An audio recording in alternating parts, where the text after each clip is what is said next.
ભાઈ શિયાળો તો આવી જ ગયો છે અને શિયાળામાં અલગ અલગ પ્રકારની ચટણી સલાડ ખાવાની તો મજા જ કંઈક અલગ છે. તો ચલો આજે આ કાઠિયાવાડી સ્ટાઇલ લીલી ચટણી બનાવી લઈએ, જે એટલી બધી ચટપટી બને છે કે મજા જ પડી જશે. જય શ્રી કૃષ્ણ મિત્રો. તો ચલો ઝટપટથી આજની આ કાઠિયાવાડી સ્ટાઇલ લીલી ચટણીની રેસીપી શરૂ કરીએ. હવે આજની આ ચટણી બનાવવા માટે આ બધી જ વસ્તુઓની જરૂર પડશે. હવે તમને થશે કે આટલી બધી વસ્તુઓ જોઈશે, પણ ચિંતા ન કરો, આ બધી જ વસ્તુઓ આપણા કિચનમાં હોય જ છે. તમારે કોઈ પણ વસ્તુ બહારથી લાવવાની જરૂર નહીં પડે. તો આજની આ રેસીપીની મેઇન વસ્તુ કે એનો જે ઓથેન્ટિક ટેસ્ટ છે એ આવી રીતે ખલમાં તમે તૈયાર કરશો વાટીને તો જ આવશે. તો સૌથી પહેલા આમાં ઉમેરીશું 1 ચમચી જીરું, સાથે જ અહીંયા 1 મોટી ચમચી સિંગદાણા લીધા છે. હવે સૌથી પહેલા આપણે સિંગદાણા અને જીરુંને વાટી લઈશું. આ બે ડ્રાય ઇન્ગ્રેડિયન્ટ છે એટલે આ જલ્દીથી વટાઈ જશે, અને આ બધી જ વસ્તુઓ પછી એક ક્યારે ઉમેરવી એ હું તમને જણાવીશ. તો આપણે પહેલા આને અધકચરું વાટી લઈએ. જો તમારી પાસે આવી રીતે આરસ કે પથ્થરનો ખલ હશે તો એમાં બહુ જ સરસ રીતે અને એકદમ જ ઝડપથી વટાઈ જાય છે બધી વસ્તુઓ. આની જગ્યાએ તમે સ્ટીલ કે એલ્યુમિનિયમનું ખલ પણ લઈ શકો છો. હવે આ અધકચરું વટાઈ ગયું છે. આને વધારે પડતું આપણે વાટવાની જરૂર નથી, કેમ કે હજી આપણે બીજી વસ્તુઓ ઉમેરશું તો સાથે સાથે એ પણ સરસ રીતે પછી ક્રશ થઈ જશે. તો હવે આપણે સૌથી પહેલા આમાં ઉમેરી દઈશું બીજી બધી વસ્તુઓ. તો અહીંયા 8 થી 10 લસણની કળીઓ લીધી છે. આ નાની સાઈઝની છે. જો લસણ ન ખાતા હોય તો સ્કીપ કરી શકો છો. 2 તીખા મરચાં છે. તીખાશ પણ તમારા સ્વાદ પ્રમાણે વધારે ઓછી કરી શકો છો. 1/2 ઇંચ આદુનો કટકો છે, તેને મેં આ રીતે નાના સુધાર્યા છે. અહીંયા હું ઉમેરી રહી છું 2 નાના કટકા આંબલીના, આ રીતે. હવે જો તમારે સાંધાનો દુખાવો રહેતો હોય કે આંબલી માફક ના આવતી હોય તો તમે આને સ્કીપ કરી શકો છો, અને આની જગ્યાએ તમે છેલ્લે લીંબુનો રસ પણ ઉમેરી શકો છો. પણ જો તમે આંબલી ઉમેરશો ને તો આ ચટણી ખૂબ જ સરસ લાગે છે. હવે આ બધી જ વસ્તુઓ સરસ રીતે ખંડાઈ જાય તેના માટે આપણે 1/2 ચમચી જેટલું મીઠું ઉમેરી દઈશું, એટલે આને ખંડાતા વાર નહીં લાગે. તો હવે આ બધી જ વસ્તુને આપણે અધકચરું વાટી લઈએ.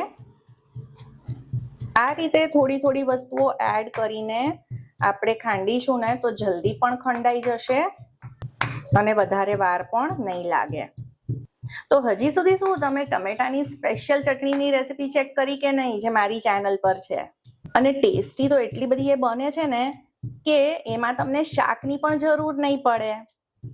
વચ્ચે વચ્ચે આપણે ચમચીથી આને આવી રીતે ઉપર નીચે કરી લઈશું, એટલે જે આપણે આંબલી નાખી છે એ પણ છૂટી પડે અને બધી જ વસ્તુ સરસ રીતે ખંડાઈ જાય. હવે આપણે આને ચેક કરીએ તો લગભગ આ બધી વસ્તુ દરદરી પીસાઈ ગઈ છે.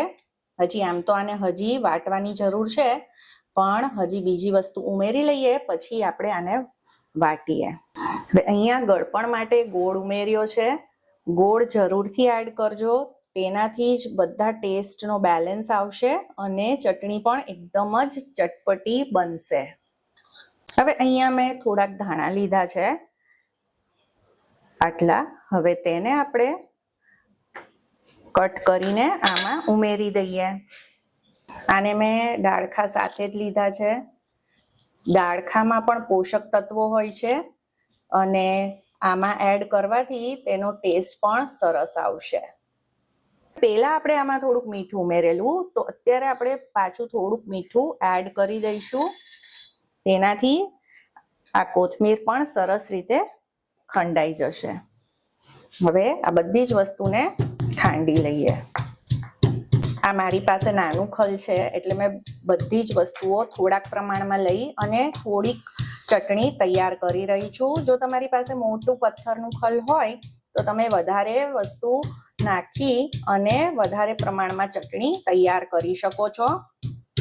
હવે આ રીતે કોથમીર સેજ અધકચરી થઈ જાય એટલે આમાં ચપટી હળદર ઉમેરી દઈશું. હળદર નાખવી ઓપ્શનલ છે, તમારે ન નાખવી હોય તો સ્કીપ પણ કરી શકો છો. અને તમારે આમાં ફુદીનાના પાન પણ ઉમેરવા હોય તો ઉમેરી શકો છો. હવે આ બધું ચમચીથી એકવાર મિક્સ કરી લઈએ અને પછી આપણે આને ફરીથી એકદમ સરસ વાટી લઈએ.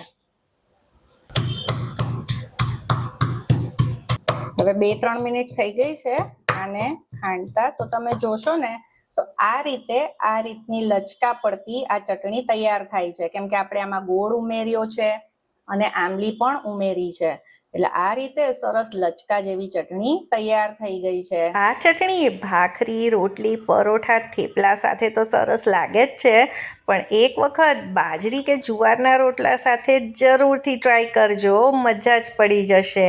આજની આ રેસીપી જો થોડીક પણ પસંદ આવી હોય તો તેને લાઈક કરી દેજો, તમારા ફ્રેન્ડ્સ અને ફેમિલીમાં શેર કરી દેજો અને મારી ચેનલ ચાર્મીસ ગુજરાતી રસોઈને સબસ્ક્રાઈબ કરી દેજો. સૌને જય શ્રી કૃષ્ણ.